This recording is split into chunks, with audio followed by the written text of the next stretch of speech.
Quando eu era novo tinha muitos atlas, eu adorava atlas e mapas também, mas tinha de facto livros nas estantes que eram atlas, os atlas históricos, atlas de Portugal, atlas das estradas da Europa. Eu divertia-me a ir com o dedo pelas estradas fora, via os nomes das terras da Polónia, por exemplo, da França, via os sítios por onde já tinha passado, nessa altura só Portugal e Espanha, e um bocadinho da França a certa altura, via as línguas da Europa. Eu lembro-me em particular desse Atlas das Estradas da Europa, um livro muito, muito grosso e muito grande, que eu folheava e estava sempre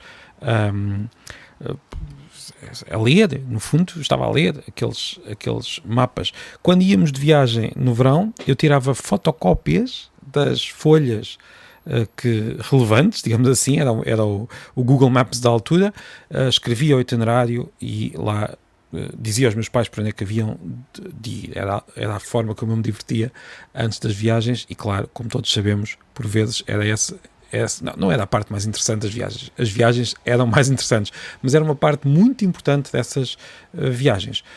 Foi esse meu gosto pelos atlas que me fez ficar tão feliz quando fui desafiado a criar um atlas. Isto já foi o ano passado, depois tive bastante tempo a trabalhar nele.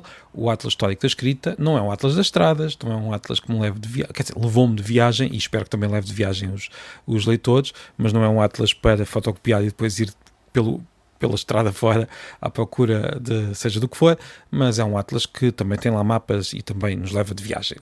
Não vou dizer que não. Se alguém ainda não o tem, já agora, e já que tenho feito tantos episódios a falar de tantos livros, fica o desafio. Tenta encontrar esse Atlas Histórico da Escrita, está aí pelas livrarias por esse país fora e estou certo que vai gostar, tenho esperança de que goste. Há outros da mesma coleção, isto é uma coleção da Guerra e Paz muito interessante, quase todos, tirando o meu, na verdade, foram todos traduzidos de edições francesas. O meu foi criado de raiz, mas são atlas, estes atlas muito bem feitos, muito bem pensados, e neste caso não estou a falar do meu, não me estou a elogiar a mim próprio, estou a elogiar o resto da coleção. Temos atlas como Atlas do Mediterrâneo, do Império Romano, de África, da Primeira Guerra Mundial. É uma coleção que eu gostaria muito de ter, mesmo que eu não tivesse participado nela. É daqueles livros que eu gostaria de comprar, mesmo que não tivesse tido ali uma mãozinha num deles. Hoje pus-me a pensar então que atlas, já que estamos na Semana dos Livros Inventados, que atlas então é que eu gostaria que aparecesse à minha frente. Tive aqui algumas ideias, vou falar de 3, penso eu. Uma delas é um bocadinho macabra, seria algo como Atlas dos desastres, ou até Atlas da morte, se quisermos. Um atlas de todos os grandes desastres que mataram muitos seres humanos. As erupções, os terremotos, as guerras. Eu diria que da nossa época, e isto seria um atlas para toda a história conhecida, da nossa época, o grande desastre, digo eu, penso que não estou enganado, o grande desastre, o maior desastre de todos, da nossa vida, quando digo da nossa vida, da minha e das pessoas que provavelmente me ouvem, não será muito diferente. O grande desastre terá sido o maremoto da Indonésia de 2004. Não estou a ver nenhum outro desastre que nas últimas décadas tenha matado tanta gente. Depois também há os ataques terroristas que todos conhecemos, a erupção que deu cabo de Pompeia. Este atlas permitiria contar muitas histórias, seria um atlas com muito sofrimento, é verdade, mas também um atlas muito interessante, no sentido em que mostraria muito daquilo que acontece ou que aconteceu na história e muito daquilo que faz parte da história. Depois, para compensar um pouco esse atlas macabro, pensei no atlas da imaginação. Já há alguns atlas parecidos, mas imaginem um atlas das cidades imaginárias, dos países que não existem. Se alguma parte deste atlas teria de ser num mundo inexistente, outra parte até poderia ser dos países que não existem, mas foram pensados numa parte particular do mundo. Vamos imaginar só, nos últimos anos tivemos a Guerra dos Tronos com aqueles mapas muito bem definidos de países e continentes. Faria parte deste atlas, provavelmente, mas todos os continentes de Tolkien, por exemplo.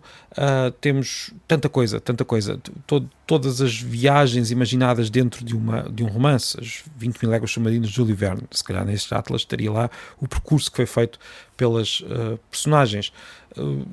Este seria um atlas, claro, muito dependente do próprio autor, das escolhas e das preferências do próprio autor, mas também seria um atlas que levaria muitas pessoas a viajar pela imaginação e depois a ir à procura de livros, dos livros onde estes países inventados, onde estas viagens inventadas, onde estas cidades imaginadas estavam. Também temos, logo para começar, já que ontem falámos da Odisseia, a Odisseia também teria de estar ali, neste atlas de imaginação. A Odisseia é tão importante que nós temos quase a sensação que aquela viagem do Ulisses aconteceu mesmo. É daqueles mitos que nós ficamos durante alguns segundos a pensar: isto aconteceu ou não aconteceu? É assim que muitos destes mitos e destas obras literárias se tornam tão importantes, porque passam a fazer parte da nossa realidade.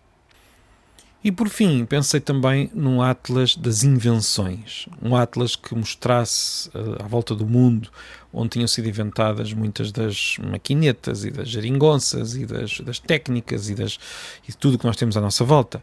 O mapa sobre a invenção da eletricidade, por onde é que se espalhou, como é que começou a ser usado em todo o mundo, a partir de onde e como. O atlas do telefone, da roda, onde é que se inventou a roda, por onde é que ela se espalhou também. O atlas, o mapa, por exemplo, da criação da teoria da evolução por seleção natural, que implicou uma viagem à volta do mundo. O atlas da invenção do livro, como é que o livro se desenvolveu e como é que geograficamente isto pode ser representado.